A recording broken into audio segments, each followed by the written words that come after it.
I just started the recording. Oh, you started it? Yeah, I'll share it with you. Okay, cool. All right, I have to get everything situated on my screen. When that thing happened, it closed a bunch of windows. So give me 1 second. I'm doing a dual monitor right now. Make sure everything is here. All right. Back to here. All right. So how's everybody doing today? Good. Well, thank you. All right, I think everybody is here. Like I said, Marcella, she couldn't make it. She got busy, which is no problem. So I just wanted to start off this session just with some introductions. So we're just going to go around the table here and introduce ourselves. So I'll just say my name's Theo. I have a background in virtual reality and augmented reality. I've done research in both. I enjoy UX design and UX research, and yeah, I'm here to share what I love. So, Paul, you want to go next? Hi, I'm Paul.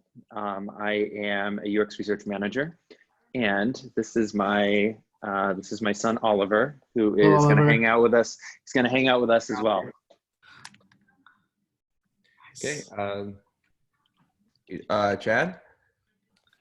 Yeah, hi. So I am a UX designer. I actually have a background in higher education leadership. I just transitioned to UX design last year with a focus on research and service design. So, excellent. Okay, Rob. Yeah, so I'm Rob. I'm a UK-based industrial designer. So that is my background at the moment, and I'm currently looking at transitioning over towards UX design for many reasons. Yeah, and as I say, this is my first time doing any sort of brainstorming sort of session. So sort of saw that Theo was looking for some help on LinkedIn and thought, why not give it a go and throw myself in at the deep end. Love it. Great attitude.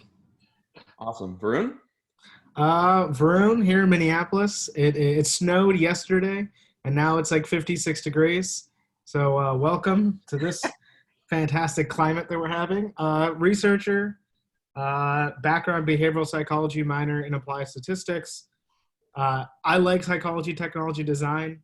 Not really design oriented, but I love approaching problems in a very accurate and as representative as I can be, with as little resources as possible. Met Theo at the Convey UX conference, tried to hire him, but then our company put on a huge hiring freeze. So now we're just kind of pals virtually on the internets. So nice to meet the rest of everybody, and hello to Oliver. I hope we don't wake you up if you are napping later. All right. So yeah, on the next segment here, I think Alexa was supposed to be in here too. She just messaged me on LinkedIn, so hopefully she can get in here. If not, like I said, we'll do the best that we can with what we have. So the schedule here, I just want to move into what we have. I'm going to share the screen. What I'm going to do is I'm going to share the Miro whiteboard, right? So what I asked everybody to do, so everyone who's watching this, is we had some people in the group put notes and stuff that we had from the user testing. Pretty much a comparative analysis. Let me get in here 1 second. So share. Making sure. Okay, this should be sharing. So I have a dual monitor set up here. So the objective and the project I'm trying to do here. So I'm creating a flight booking application, and one of the main objectives here is to we had a video. It's a comparative analysis. So I had a user do usability tasks pretty much and check out Delta Airlines and JetBlue. And of course, I got some really nice feedback from the user. I did do some, I did have a questionnaire and survey, some quantitative measures and qualitative from SurveyMonkey that I will be sharing as well. I'll show you guys the document here soon. And that kind of goes over, just some questions I asked users, why they go on the websites, the booking applications, why we couldn't complete the task and so forth. So quickly, I'm going to do a round robin format here. And I want everybody in here is going to share their notes and their thoughts on the user testing that we had in the comparative analysis using JetBlue and Delta Airlines. So let's see here. can I be very frank with the group? I never got a chance to do this. This week has been hectic, so I'm probably going to be hands off for this session, and I'll be way more active moving forward. Just rather set the bar right now. Yeah, you're fine, man. No problem. So let's see here. Approaching this Miro whiteboard here, I'm going to kind of approach it in kind of like a round format here, and just kind of go around it. We'll start from the left. So for instance, let's see here. We're going to start with Paul. So Paul, can you tell me your thoughts and opinions on the comparative analysis and what you have for your notes? All right, and you want me to share just one? Is that correct, or what would you like me to do? Just share everything you put down, and then from there we can, see how it goes. All right. So one of the things that I wanted to capture were what were the things that this particular user were like, what was most important to her about booking a flight. And one of the things I noticed is that they weren't consistent. So for example, price at the very beginning, she noted that price was most important, and then the cost of the carry-on, but then made other comments like legroom is also important, number of stops is important. So I think what I wanted to document was the needs of this particular person, and then we can figure out what to do with them. But they're not ranked in any particular order because that was not clear. Okay. Excellent. I also documented some of the challenges as well for both JetBlue and Delta. And what I like about what Rob did is he also documented what she liked about it, or what were some of the preferences, which I did not do. Awesome. And as we go here, I mean, we're going to be able to just kind of, when we get into the actually getting these classifications together, we'll be able to put things together all in specific themes. So that comes later. All right. Is that all? I want to move to the next here. Yeah, that's at least an overview. That's not necessarily going into detail. Awesome. Because that's all we need right now is just kind of what we have in general, and then okay. From there we can move forward. So let's see. We'll just we can do Chad, did you put any notes in here or anything you want to share? I actually just wrote mine by hand. So I have some handwritten notes here about what I took away from both the survey and the video. Sure. Do you want to just focus on the video for now? I mean, yeah, I could do that first, sure. Okay, sure. Well, yeah, so I noticed that our user noticed first the cheapest option. That was the thing in the JetBlue task that was first noticed, was the cheapest option was most visible right away. High level, there was a lot of flipping back and forth between tabs, which the user noted in the Delta task that was a lot easier in the table grid layout in Delta was easier to use. There wasn't as much flipping back and forth, but there was this comparative feature option that she said was difficult in flipping individually between the different feature listings. But the color and font of Delta seemed a lot clearer, visually representative of the price ranges than the JetBlue option. Awesome. Those are really nice notes. Thank you.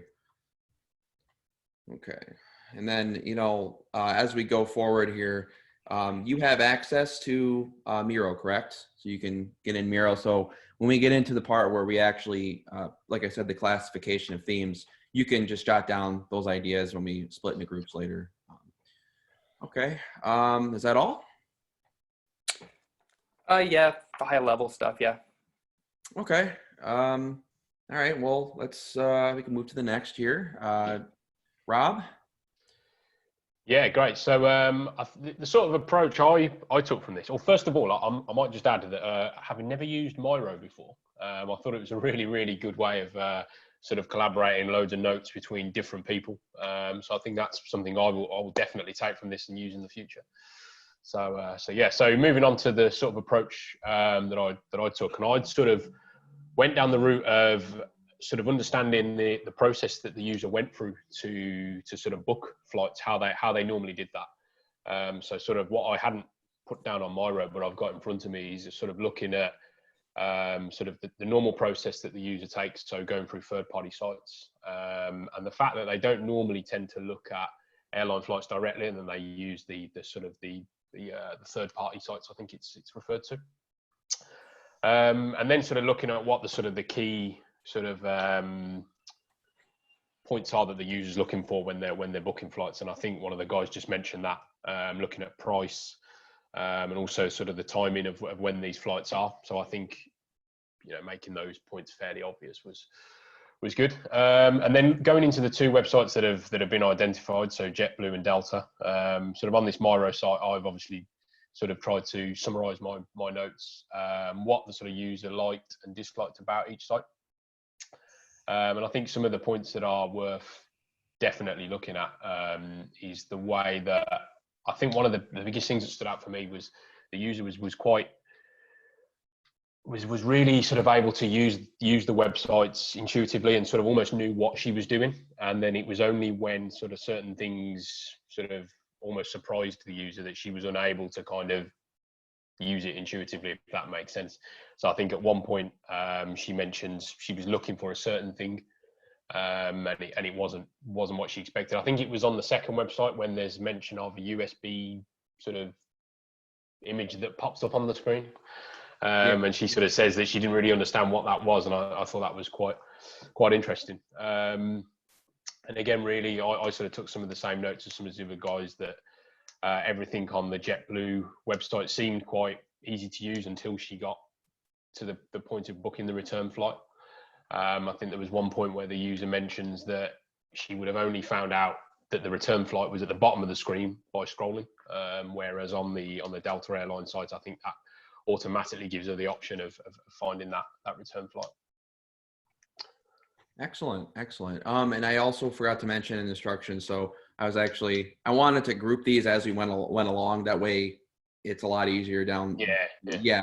So what I'm going to do is, as Varun starts talking about his thoughts and his notes, I'm going to take what we have on Miro here, and just be really simple as we can here. I like, who did the JetBlue and the Delta Airlines right here? That was me. Excellent. Cool. Kudos. Okay. So I'm actually going to use these as like a, if you guys want to, actually, I think it's better. Whoever has collaborated here at Miro and put their notes on it, take your notes, and if it's JetBlue, put it in the JetBlue section. If it's Delta Airlines, put it in the Delta section, and we can do that as Varun is talking. So, so I don't have any notes. Oh, you're fine. Sadly. But I think it's interesting that I like what Rob was talking about, that he was talking about I dislike the word intuitively because it changes based on context and it changes based on what somebody's trying to do. But I get what you were trying to say, that this person had an idea of how to go through it. And then when something broke what they expected, that's when they experienced difficulty. Rob, is that what you were kind of alluding to? They had an idea of what to expect, and then, whoa, what the heck is this? This is different than what I'm used to, what I was expecting to happen. Yeah, I sort of triggered that she was obviously very familiar with the process of booking a flight. And as we all probably are, when you go onto a certain website, whether it's a clothing website or, a sports site to find out some news, you sort of, you know what you're looking for and you know where it should be. But sometimes when something isn't there, it's very frustrating. And I got that impression from the user that, she wanted to sort of book that return flight. And I think on the JetBlue website, she mentions this point where she books, I think it's the middle class range seating, and then she can't book the return flight in that same class. And it was that, sort of frustrating process that I think got in the way. From your perspective, if you had to compare JetBlue versus, I think, Delta, which one would you say better matched how she expected to actually book a flight? I have a feeling Delta may have been the preferred choice. Can I ask why? I didn't see the video. I'm Oh, just right, kind of okay. into it. I'm trying to pick up contextual clues, a real Sherlock Holmes type in this case. But I'm curious, why Delta over JetBlue? For me, I felt Delta offered a quicker solution to what she was looking for. I think with JetBlue, she got kind of so far down the line, and then it was like there was something in the middle of the road that stopped her from doing what it was she wanted to do. Is that how everybody else felt? Maybe Delta Airlines was better suited for how she expected to do this task? So one thing that I was sort of connecting with her experience was this finding in the survey that a common frustration with airline booking sites is too much information. And so the most common reason why people are going onto an airline website is to compare prices. The second common reason that they reported in this survey is to book or change a flight. So if you're looking to just compare or to book a flight, then all of this information about why the different price points exist, or what the different features are of every particular aircraft might be irrelevant information to you. Mm-hmm. And so what I found was with this user in the video, when she was frustrated was when she was looking for additional information. She even mentioned, she was like, well, I'm pretty familiar with these different levels of pricing and what they would mean. But when she clicked into it, it was presented in a way that she wasn't expecting. It's not that the information was different, it's just that it was presented in a way that made it hard to compare. She even mentioned that she would prefer to see side-by-side comparisons of the different price levels as opposed to having to click tabs. Right. Yeah. Oh, you're good. Go ahead. I was going to say quickly, because I mean, everyone shared their notes and everything. I just want to quickly share, what I found too from the testing and my notes. Kind of going back to that color scheme. I remember when she was going through, I think it was JetBlue. The differentiation of those colors. That color scheme might not be adequate. And anybody who has colorblind issues or anybody that has any accessibility issues like that could be a problem. I did note that, she likes the ability to have the information button. So if she wants to see more, for instance, when she went through the booking phase and had the different tiers, she kind of mentioned, oh, I understand this because I previously used, so-and-so. I understand that these tiers offer different benefits. And she mentioned that, in JetBlue, it was nice. All you do is click the I button and it gives you all the information. But getting back to that, I remember at the end, one of the things that she mentioned was that when she was going through the booking at the end, booking the flight back was kind of difficult. It was like a limited option, combining those options together. It was just kind of like a mess. So I think, having the user have a clear understanding of like when they book the flight and then, to where they want to go, and then on the way back, it should be a little simpler. I just thought it was kind of weird, that some of those options weren't available, and it was just kind of left her at a blank. She kind of paused. She's like, I don't understand why this is happening. Then also going back to my notes on Delta, she did mention that in the very home screen, in the console there, it says, flying from or flying to. She mentioned she'd rather just see, instead of the airports, the locations, because she doesn't know the airports.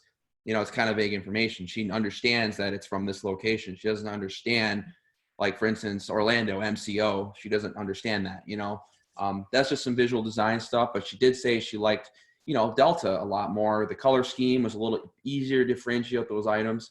And yeah, that's kind of what I, have there. I kind of summarized it there. And if you notice in Miro, we put together, I think Paul's some share screen recording, right? So you have to navigate it if you want to show everybody. We kind of put everything together here. At the top, we have just like a section that says needs. We got JetBlue and we got Delta. We got likes and dislikes for each. And there's a blue sticky down here. So if you guys have any notes in Miro that kind of has both, you can move it to both airlines. So if there's consistency in both of these websites, you guys can add the stickies in that section. And let's see here quickly, because we're still going over the sharing of notes. Did you guys get a chance to look at the SurveyMonkey results? Did you guys look at the survey results at all? I did share a document I had 18 participants participate. It was awesome. I just posted this on LinkedIn. I got some quality feedback. I was gonna just quickly, since we do have time, because we're still in. Theo? Yes. Two things before we move on. Sure. One is you're actually, we're recording your desktop because I'm recording Zoom, Oh. not my desktop. So whatever you do or whatever you move around to, that's what's recording. Okay.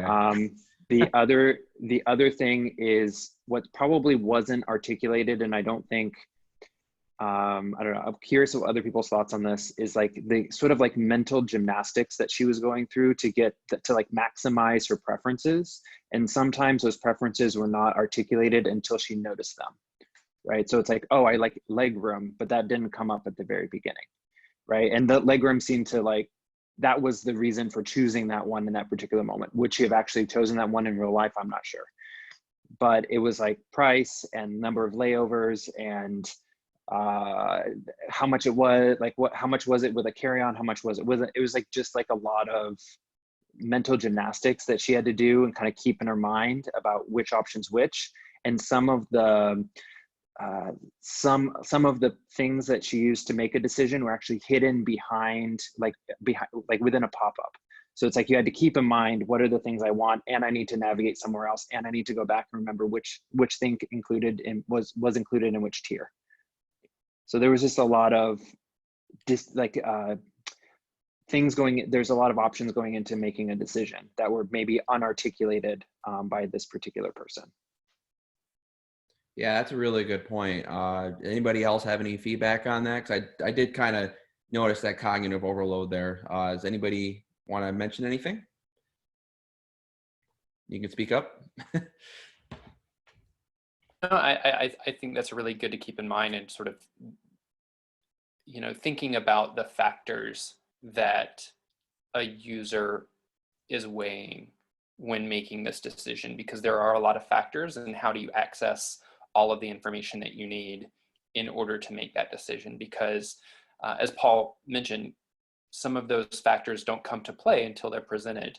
And you, Theo, also mentioned this idea of the preferencing a nonstop flight over a flight with a layover, and not being able to see clearly which of those flights were nonstop. Yes. That's a really good point to mention. Thanks for that, Paul. That's so let's see here. I have a quick question on the survey. I'm not sure. I'm looking at the Fly UX project. I'm really beating myself up over here for not scheduling time to look through all this data, so I apologize, Theo. I'm looking at it now. I'm curious, can you explain more about who were these participants? I know you kind of sourced them off of, you said LinkedIn. Is there anything we can understand about some of the demographics, just so I can have a better understanding of who these people are? Yeah, so of course, like I said, I made a survey. I think it had a total of, what is it? I think it was five questions. And, you know, I just took whatever I could get, pretty much. I just wanted some open feedback from people. All the results I got, they were from LinkedIn. So, you know, I didn't ask about age or anything like that.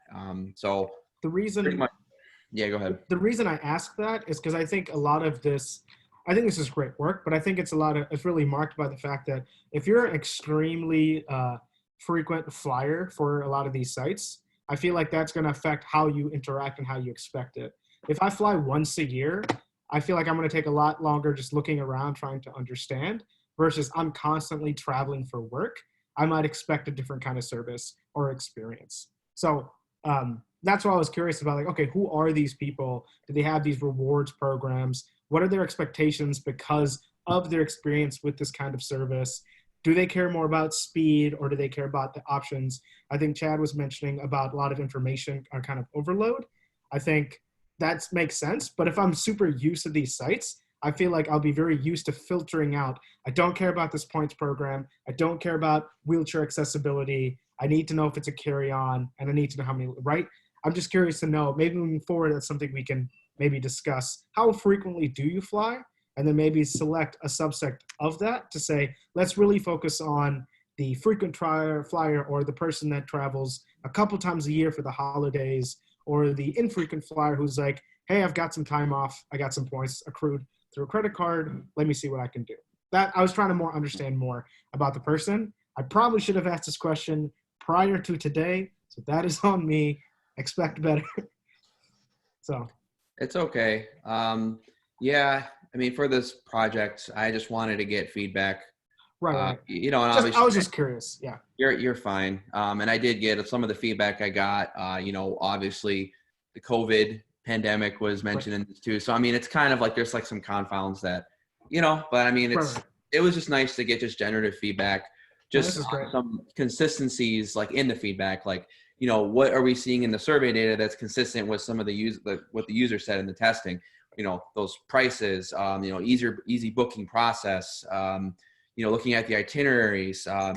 So if I'm screen recording, I should be showing that I'm going through. Is it? I don't know. Yep. Hopefully it shows.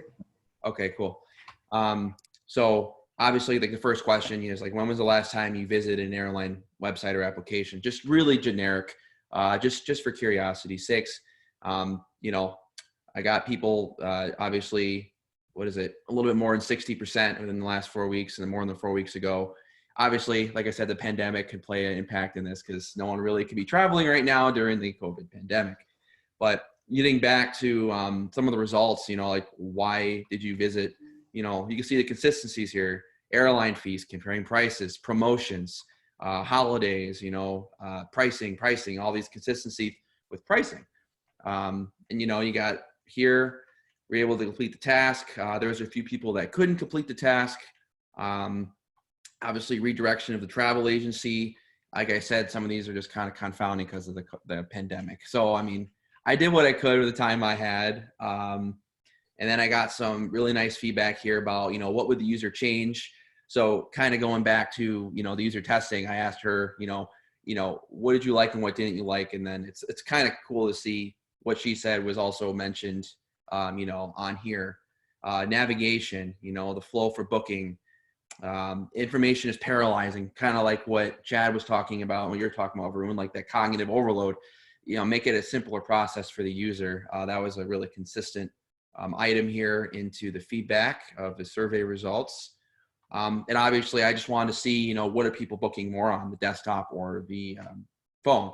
And I got a little bit over 72% in desktop, and then obviously the smartphone. So this type of data is nice because it can drive, you know, okay, are we going to, you know, develop this project more towards doing a website for desktop, or are we going to do it more for mobile? If this was flipped, okay, maybe I would change the design and run and push design a little bit more towards mobile. But since I'm seeing more users use it on the desktop, you know, I'm going to try to push for that for the design decision. One of the things I think could be interesting is if you did have how often people fly. I would hypothesize that people that use smartphones might be frequent flyers because they're used to being kind of on the go. I've got my preset kind of information in there. Whereas I know me, I don't travel every other day, right? I want to sit at my computer. I want to make sure everything's right before I click. So I'd be more interested to look at cut the data that way as well. Yeah, I mean, like I said, in the future, you know, better filtering. I'm just having more discussion about research. I'm just trying to like pepper that in here. There's there's some designers on here, so I'm just trying to make sure research is represented. Yep. All right. Well, we got a couple more minutes.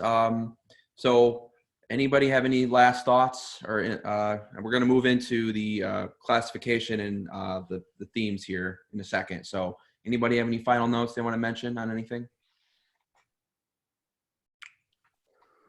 We're good? All right. We'll just moving forward here. So I wanted to note that, you know, we've kind of had like a broad spectrum here. You know, we have user needs, top. Got some other notes over here. These are from Paul, I believe. And also, I think the user did mention she used Expedia a lot. So those aggregator websites, I know a lot of people do use those. So got to keep that in mind, some of the features that are maybe on Expedia. And obviously we just have some broad generalization of topics. JetBlue likes, dislikes. Delta Airlines likes, dislikes. So now really quickly, just take 15 minutes here. Take a quick look at what we got and as I'm kind of talking here, if anybody wants to reorganize some of these sections and make it different classifications. So I'm trying to figure out how to do this. So we got likes and dislikes. We'll just start over here with JetBlue. Let's see here.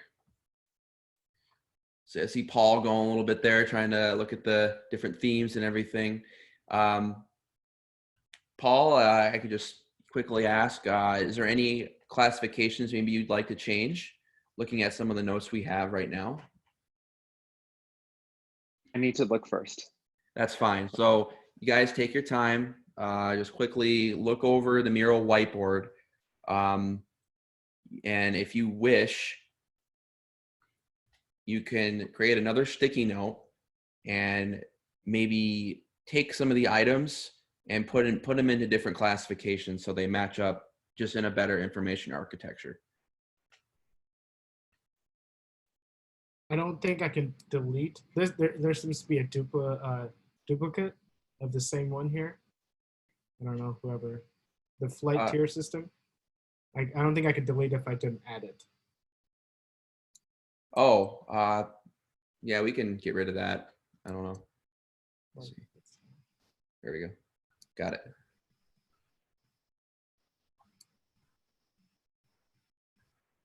Okay.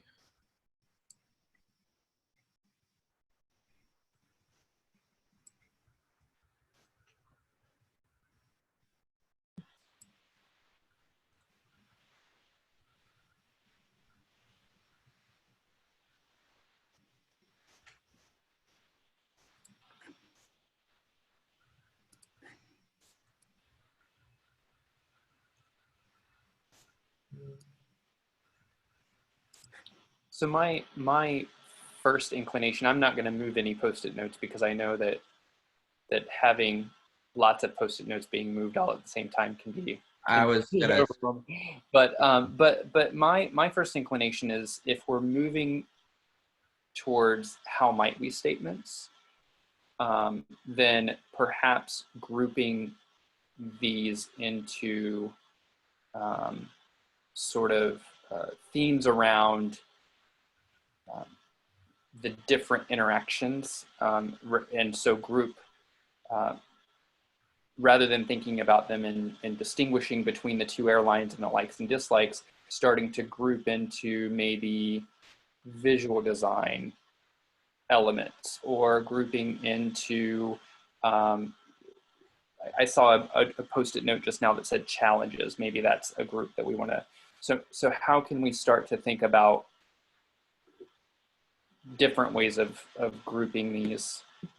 And maybe that's already happening and I'm not seeing it. I will offer a yes and as another way.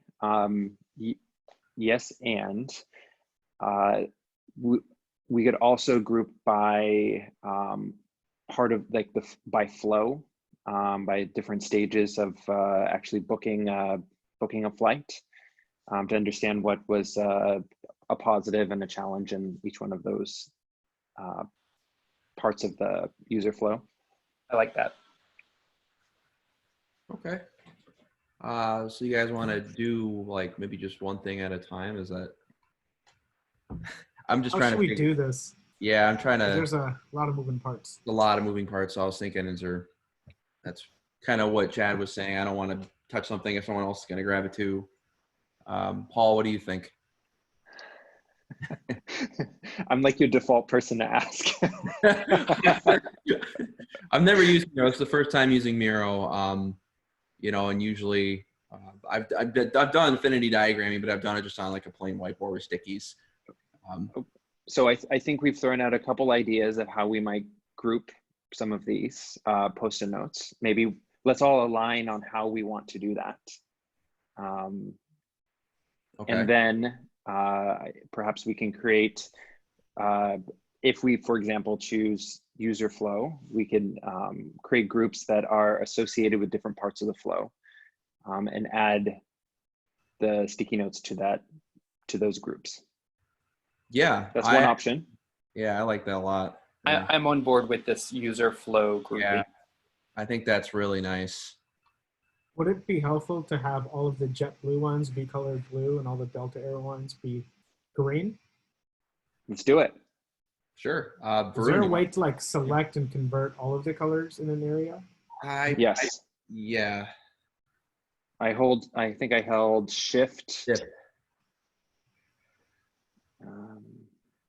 I did it somehow. Yep, I held shift and selected with the cursor.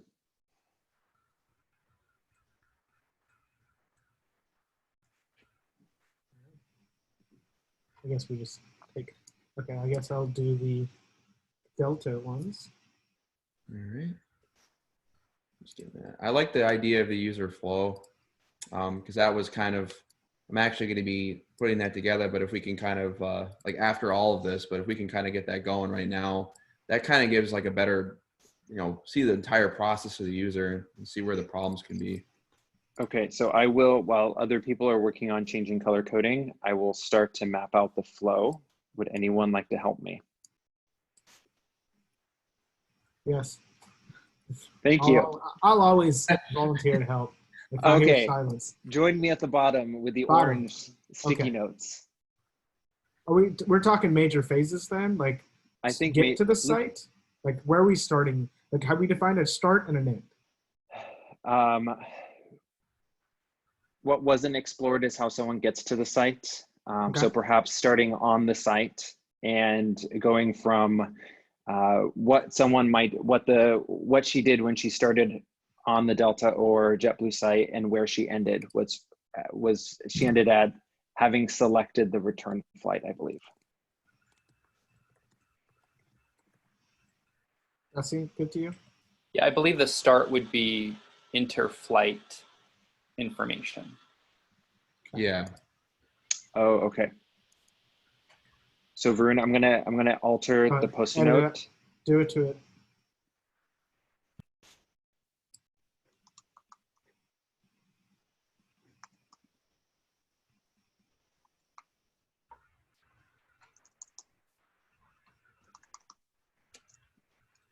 And these notes right here, calculation which flight is less expensive, need to make a selection, not what clear.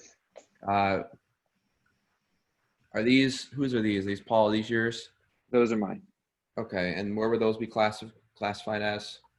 Those were JetBlue. I mean, some of those are global, but I took those notes from watching the JetBlue portion of the video.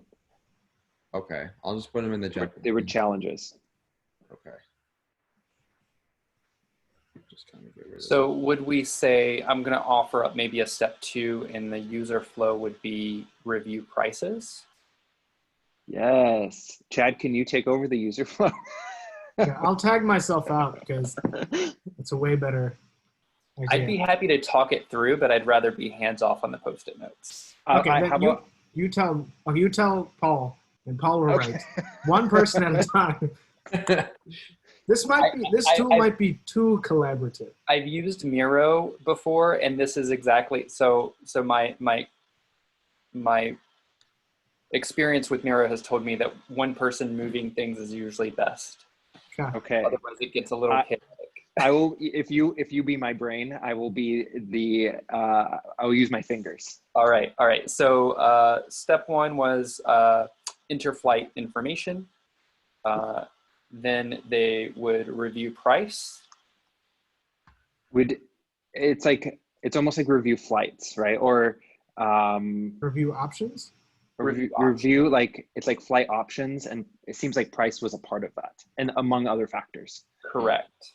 Should we call out price? Because it seems like that was a theme that kept popping up. What's the cheapest flight? What's the most affordable? Yes. There's also the time is a big factor as well, from what I could gather from what the user was saying. Yeah. Exactly. Could someone review the needs at the very top, their yellow post-it notes above JetBlue, to see if there are any other price consideration factors? Price, carry-on, departure, arrival times, choosing seat, number of stops, legroom, choice of seat, which kind of has again comes later on in the process, I think. Isn't it? Yeah, you can move. Layover. Yeah, I almost wonder if we can move, Paul, those post-it notes that you added that Varun just read down. I just moved some. Yeah. Okay. Yeah. I think that those are part of the. Grab all. flow, Yeah. right? Let's do it. Cool. Oh, jeez. Put it right there. Awesome. How's that? This is like a weird game. Like we're all having little like icons. So I've never used Miro. I mean, I think I've used it as like a free trial, but not. I think it's great. I think it's really, really good way to for us all to collaborate and put our thoughts down. As long as you set some like working guidelines of like one person at a time Who's in in charge? one area. Yeah, right? Yeah, price. It seems like within the flow, it's like what do I get? What's given to me that I don't have to tack on or worry about an additional surcharge, some sort of a hidden fee? Seems like a huge consideration. Are you saying that is a sub task? Well, I'm looking at like price, availability, free carry-on, choosing a seat. All of those sometimes is an additional price. I want to sit with more legroom, that's a price. I want to bring an extra carry-on, that's a price. That's more. I want to have less stops, Yeah. right? That's a price. That's part of that tier system. Usually, all these flights have is that basic, premium, standard. You know, whatever the site has to offer. Right. Usually, that plays in benefactor there. I think it also tells me more about like what the typical user is expecting. I'm expecting to be somewhat screwed over because there's going to be some sort of fee hidden within this that I don't know until the day of, that I'm like, you know what, I have to get on the plane. I'll pay for it here, which is a huge business. It's like billions of dollars now, all these additional fees for these airlines. And what you're describing is what we saw the user struggling with most, I think, in the video. And so under this review flight options like section, I'll call it, in the user flow, I sort of see all of those various options or needs as separate subflows, right? Our user was clicking into various places as they reviewed flight options to compare those needs or to prioritize those needs. I think a few of you guys mentioned that, maybe not what she was saying because maybe she didn't have the language, but we were talking about information overload. And I feel like some of these sites just say, hey, everything's kind of shown right off the bat, and that could be overwhelming. So I think if we're talking about subflows or considerations, could there be a way that we manage that with the design to be like, okay, you get to pick and choose what information you need to see when you need to see it versus layovers, pet friendly, all these other things being like shown right off the top. I don't know if that made sense to anybody else. It made perfect sense to me. My interpretation of what you're saying is that that's almost like a how might we statement or an opportunity for a redesign. So I'm trying to capture that below. I don't know what color it'll be, but it's like kind of captured in how might we statement so that we don't lose it when we get to that part. Because I think that's important. Okay. Well, I think right now, like, we got to determine, because the next part I wanted to divide us all, into doing, these how might we statements. But I really want to get this user flow. And I think that's really important, understanding the user flow and getting this, at least just a layout of the steps determined, because, later we can always organize the, the parts. But I'm just curious. So we got enter, flight, and origin destination dates, review flight options, and we got select departure and return flights. And then, and then obviously the pricing or, paying for it and everything. What do you think? What do you guys think as far as what we have so far for the user flow?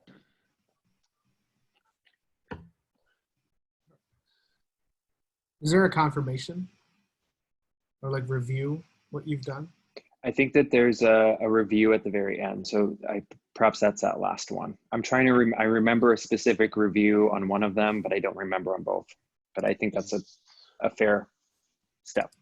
Yeah, like kind of review your booking information. And is there no additional extras involved at all? So what I mean by that is, for instance, you know, extra luggage capacity, all that kind of thing. Kind of like a fringe case, I might need extra options. So like personalization in this case. yeah, Are we doing an intended use case or the one that we observed? Yeah, that's what I was thinking, because in the one that we observed, we didn't see a payment or a personal information form. Yeah, what I'm really focused on is just the steps that we took here. You know, the payment and going through, that's separate. You know, that's kind of like the, you know, credit card information, put this in. What I'm really trying to figure out is just that process of booking the flights and getting to the end there. So anything that happens before the part where you actually put in your payment information, that's kind of what we're looking at. So based upon the video we had. Hey, Rob, can we capture your idea somehow though? Yeah, do you want me to add it as a note, or? Yeah, add as in a note, and we can figure out what to do with it. I don't want to lose that. If I put it underneath where your fantastic type factors is, yeah, that'd be great. Thank you. No problem at all.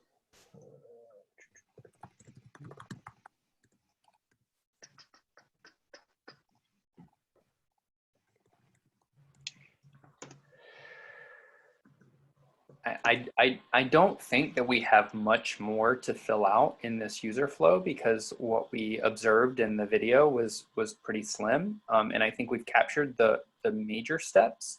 The only thing that I would think about is fleshing out this review options area, because I think that we did observe in the video several, I would call them decision-making points. Okay. Oh yeah, definitely. That'd be something that I have to go back and look at the video again, you know, and that's kind of where you can really dive into looking at those minute details. So that's definitely important. And obviously I wanted to actually split into, let's see, we got 5 of us here. I'd probably say, because we have 5, I'll just say 2 groups.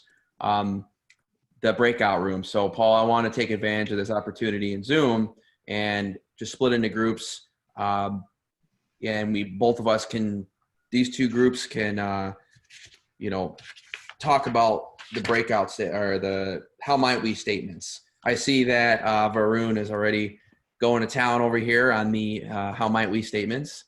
There's some guidelines from the D school that I just Googled. Could be a good place to have conversation. Yeah. The link is right there if you want to go ahead and open it. Then you have to go to the site and then click down how might we questions and then download it as a PDF. Okay. Paul, if you want to just randomly break out the rooms, I don't know how to. I will do that. Perhaps one request. So let's break out, if we have 2 of these, perhaps we can do, let's see, departure and return flights. It seems like the biggest time, I don't know, what would you like the 2 breakout rooms to focus on? So there's 4 steps, but they're not all equally weighted. Like, I think that middle one is a really big one. Or that the reviewing flights seems like a big one. How do you want us to focus our time in the breakout rooms? Because once we're in there, we won't be able to communicate as a group. I'd say that one group focuses on obviously the guidelines here that Varun gave us, and then one group focuses on the select and departure and return flights, and then they also do the confirmation, because there's not really much there. That's kind of like a small part. And then the other group can do the first part here, enter flight, destination, origin, and then this part right here, review flight options. And because the confirmation is kind of a small area, the other group can also work on that too. So, I mean, it's kind of like, you know what I mean? If I can offer one idea or suggestion, sure. Could we break up into groups of 3 and 2, because we have 5 people here?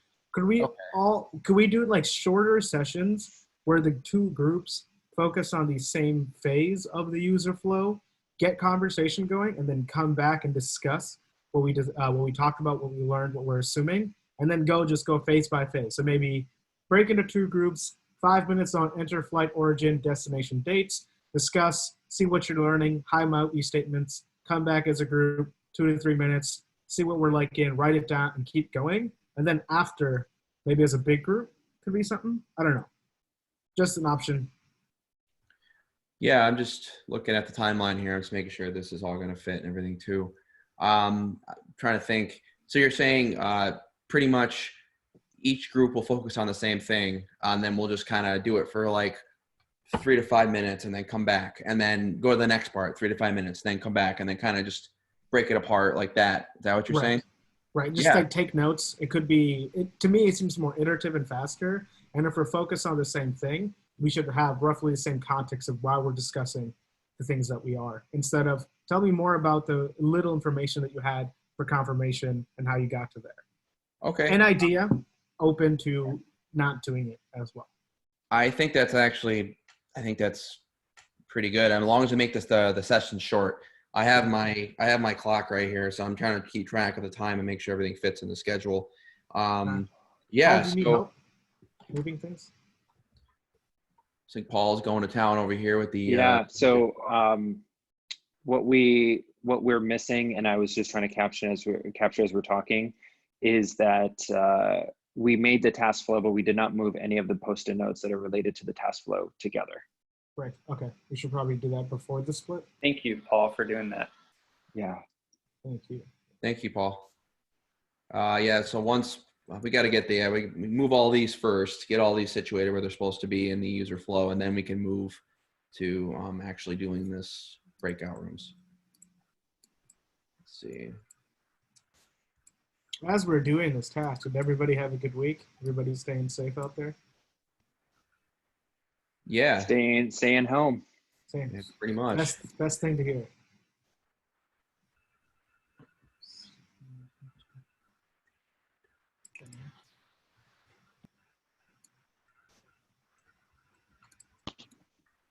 I'm taking stuff from Delta over here, so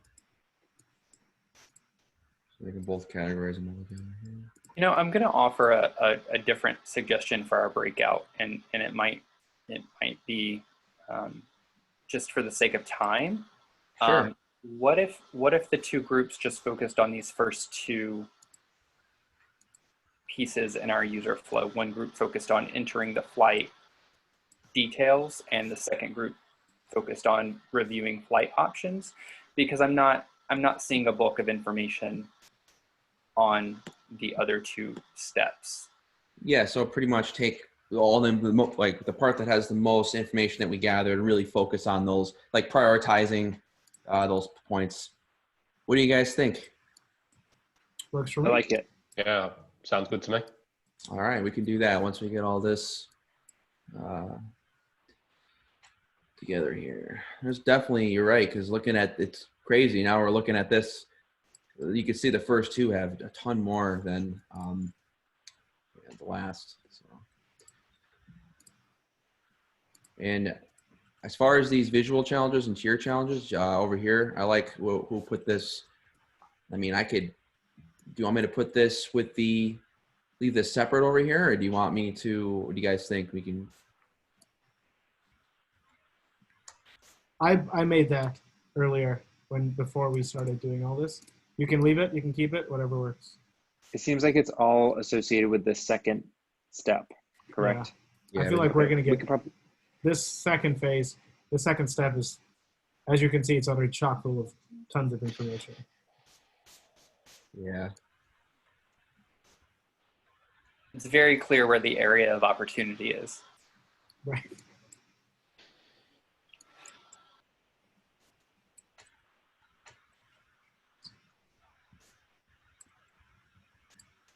I see this, I don't know who put this in. It says use tablet, not sure what was important about tablet. Should we keep that? Was that for JetBlue? Was that for Delta? that was just, it was in the like intro phase of the interview. It was just like the setup. Do you think we should keep it, or do you think we should? I don't know if it's important for what we're doing right now. It's just extra context about this one person. I will leave it alone for now. Don't Yeah. want to lose out on your insight there. Yep, references.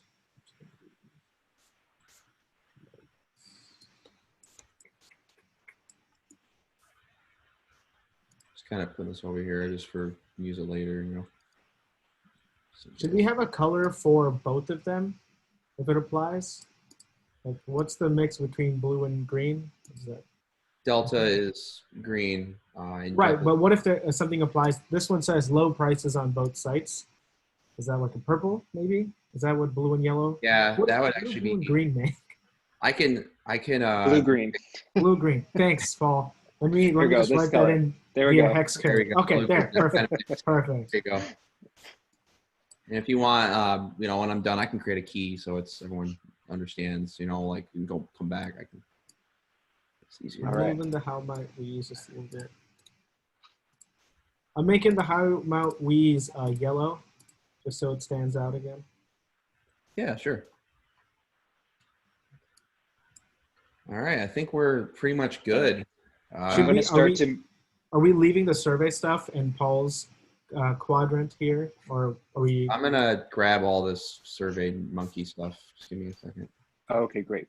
I'm going to start to make it breakout rooms. I don't know when everyone is going to be placed into them. So if you automatically magically appear somewhere, I will try to fix it. But just, I'm going to start pressing buttons. Give me one moment. Sure.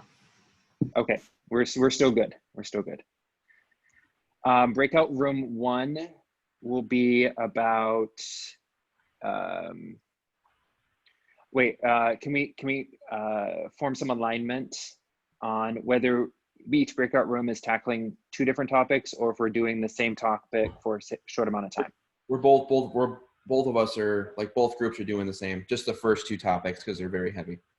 So. Okay, sounds great. Then it doesn't matter what they're called.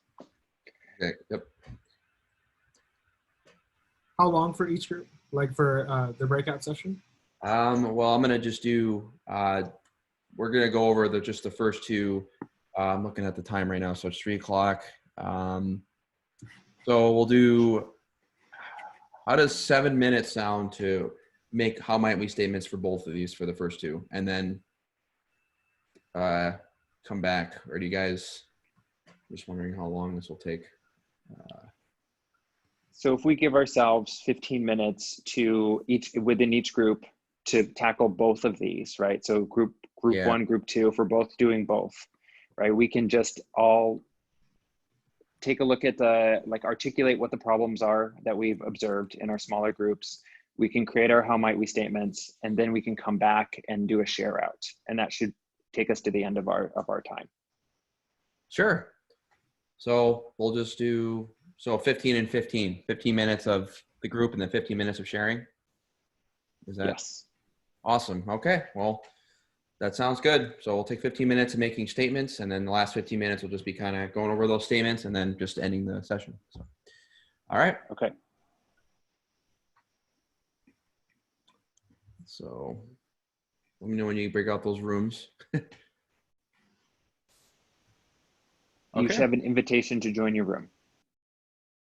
Okay, so it's you and me, Paul. No, you did not accept your invitation, I don't think. Where is it? Something in Zoom. Okay, Okay, I'm going to move you to breakout room 1. Okay. Bye-bye. Bye. How do I try to find the invitation?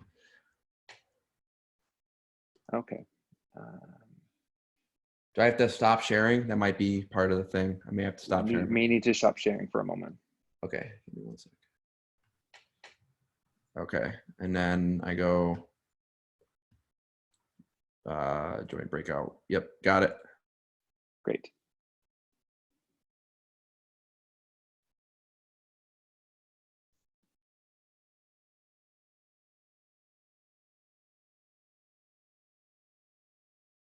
Okay, I have to. Just us 2 that have joined. I gotta figure out. Hold on, let me screen record. Screen. Okay, I have to make sure everybody gets back in here. I don't know how to. Is there like a chat I could go in? Let me see. I think there is, yeah, along the bottom. You can, but it may Oh. only just be to me and you. since we're the only two in the chat room. Hopefully they come back in time. It's okay if we go over, and if you guys aren't, anything going on, it's okay if we go a little bit over, Mm-hmm. They'll get the hint. They'll be like, oh, wait, it's been 15 minutes.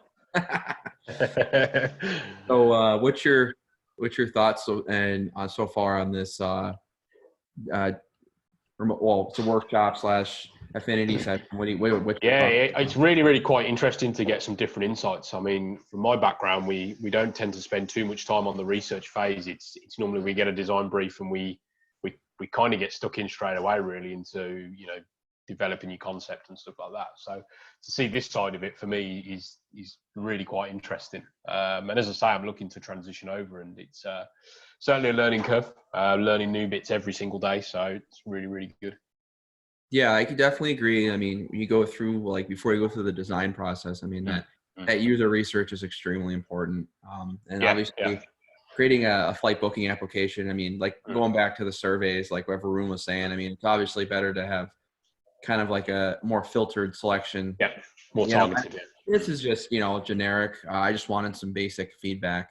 But if I was actually working in the airline industry, I would recruit via database, I'd have the correct users, and get, specific feedback. But with the resources that I had, I did what I could. And that's kind of the fun thing with research. You can do a lot with it.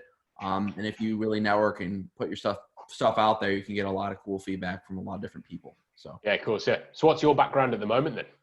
Well, I'm freelance. I mean, I'm actually looking for a full-time job in UX research. So yeah. Right. Okay, cool. Yeah. Yeah. So I've been trying to do some design work too. So I'm getting kind of that UX unicorn generalist aspect too, which is nice because you never know when your team's going to want to have design input or, of course. Yeah.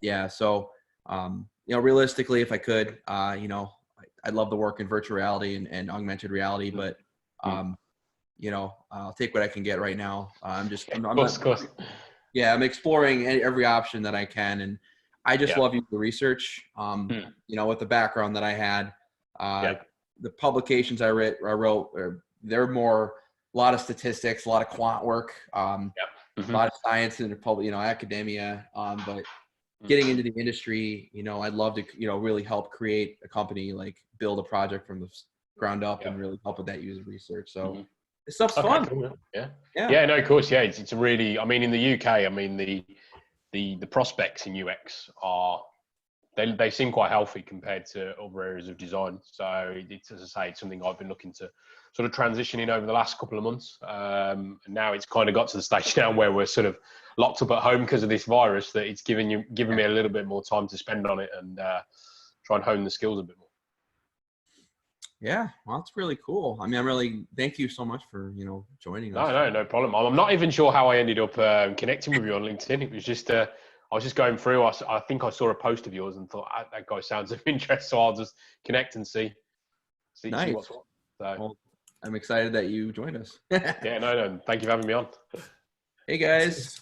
All Rob, right. Did your house go from blue to yellow? Did you turn on a light? No. Why? His house background was blue before this. Oh, right? well, I don't know. It's magic. Oh. Yeah. All right. All right. So, it's okay. The session's supposed to end at 3:30, but I think we can, mash up all the information in the next 10 minutes here. Do you want us to, you want us to go first or? Yes. We go. Group one goes first. Group one over here. Okay. I'm going right to. Okay. I'm actually going to, I wonder if I can should I drag all this over next to you guys over here? I feel like that'd be great. I think that's a good idea. Yeah. Okay. Let me just do this really quick. Gotta use my shift button and try to magically do all this organized.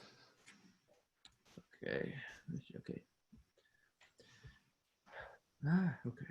All right. Whoop. Yay. Okay. So we pretty much based ours. We just put obviously the user flow, the parts here. So we did enter flight origin. That's the first step. And then we had the second part. Some things we really focused on was just, making the departure airport, easier to choose.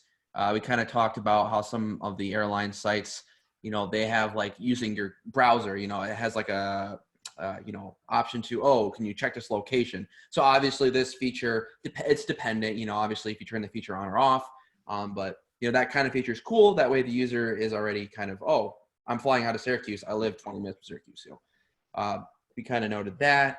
How might we make the date selection more simplified? You know, the user, she noted that she'd rather type in the dates because of booking in the future, just because it's easier. That's what she wanted to do.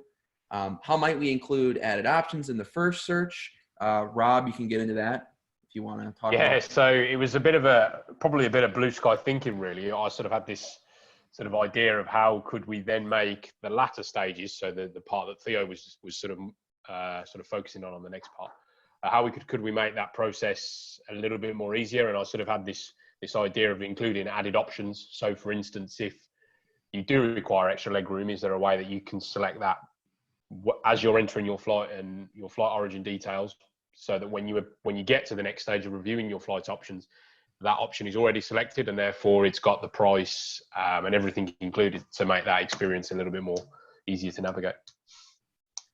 Awesome. And you know, that was definitely important. I thought that was really valuable.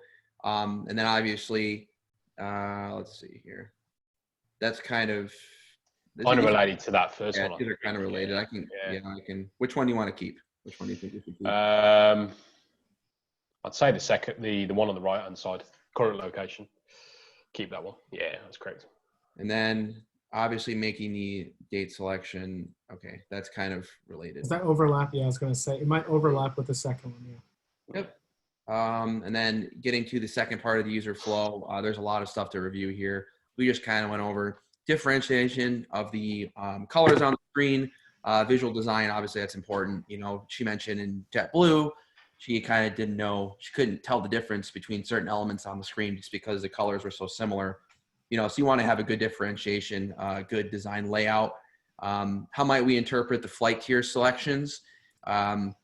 Making that easy for the user, you know, understanding these different tiers, being really outright about it, you know, making sure the user's comfortable in that essence. Creating a better layout for reviewing flights. Rob, did you put that one? Or it may have been me, yeah.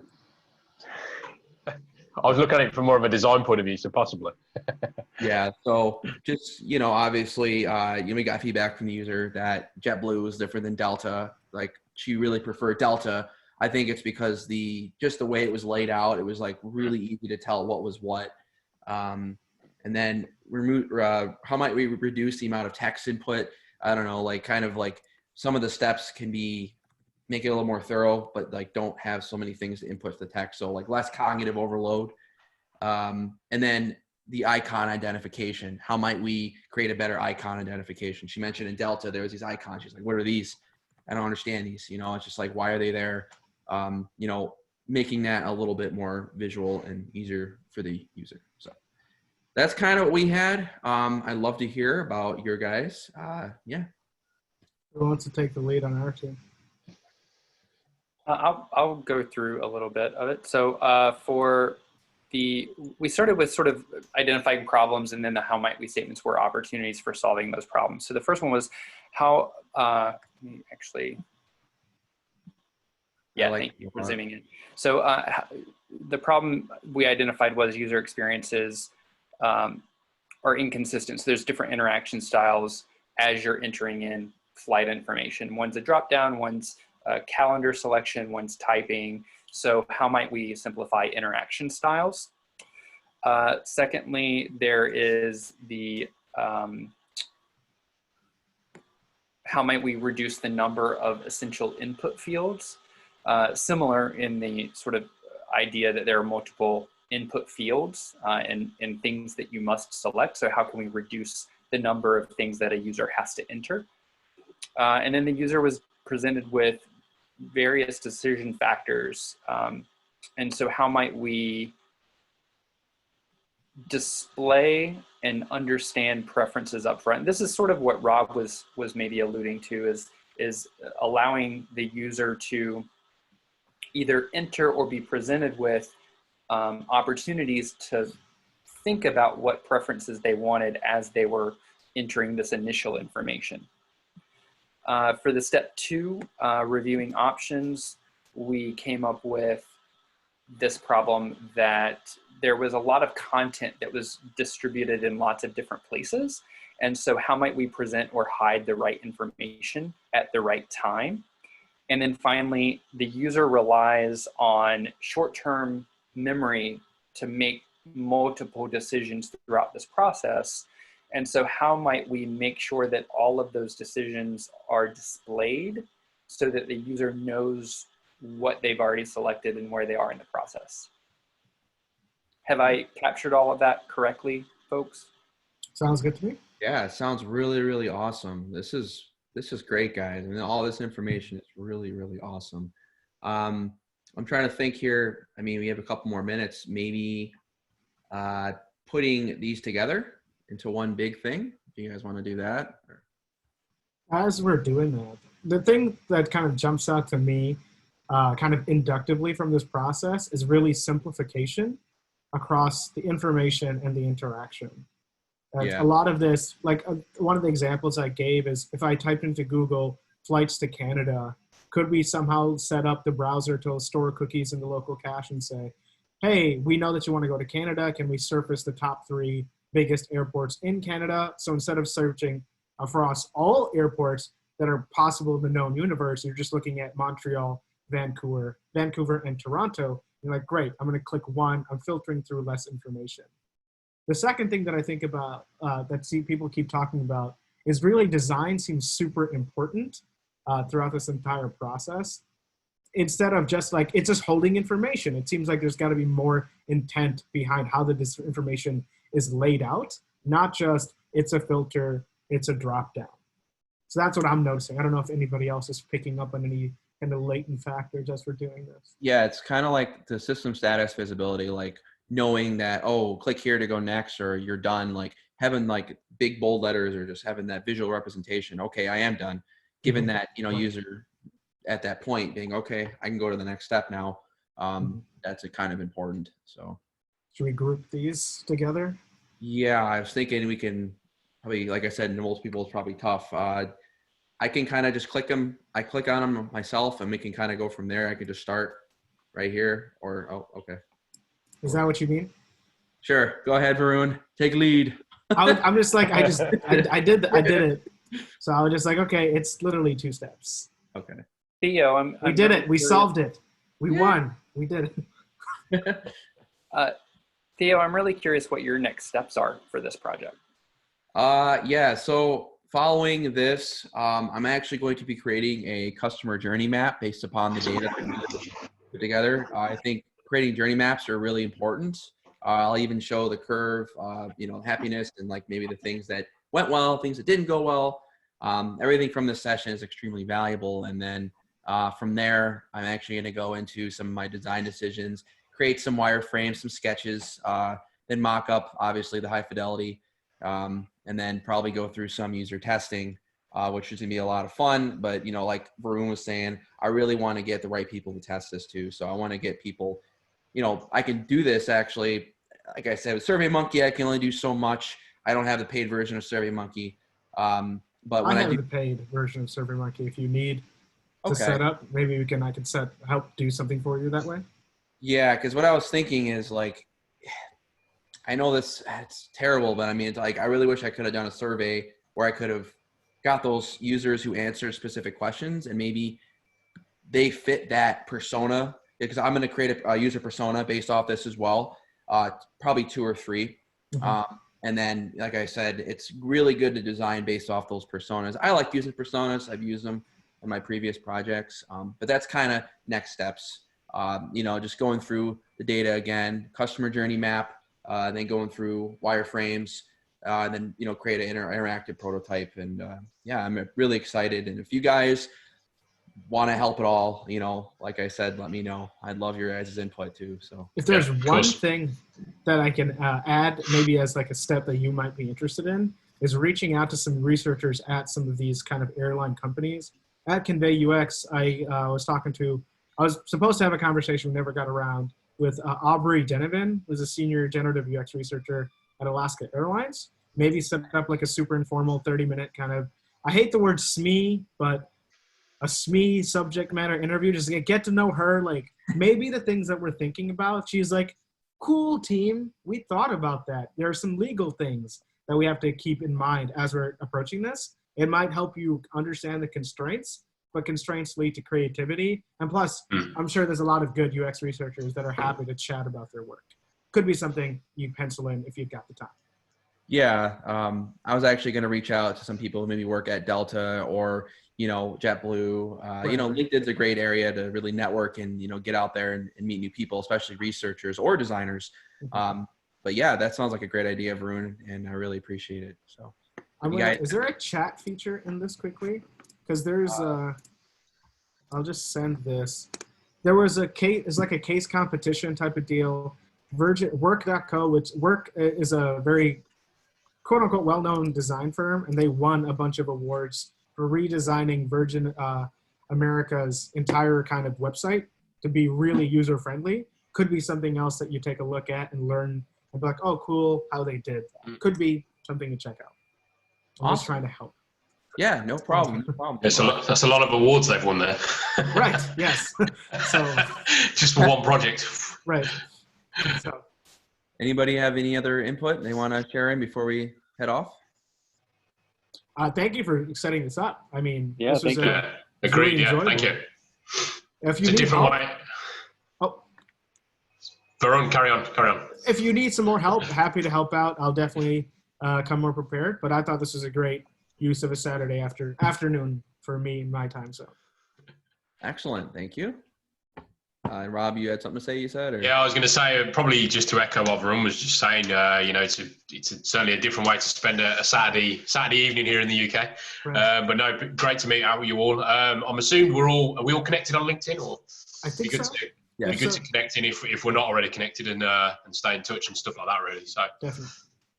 All right, guys. Well, that's it for today. And yeah, I'll be posting this. Like I said, I'm pretty sure it's screen recorded, whatever was on, hopefully the desktop, so they can see everything we did and everybody can learn from this session. So I took a screenshot of us working. I can send you that. So it looks like a super in the candid in the moment, like, whoa, we're working, it's real. I'll send you it. I think everybody looks normal. I'm probably making a weird face, but it might be good for like a post. Be kind of. I would like that, because what I can do is I can create it as like a title thing. The header. Right. yeah. Awesome. All right, guys. Well, thank you again. Perfect. Have a good day, everybody. Stay safe. Good to meet you all. Yeah, stay safe. All right.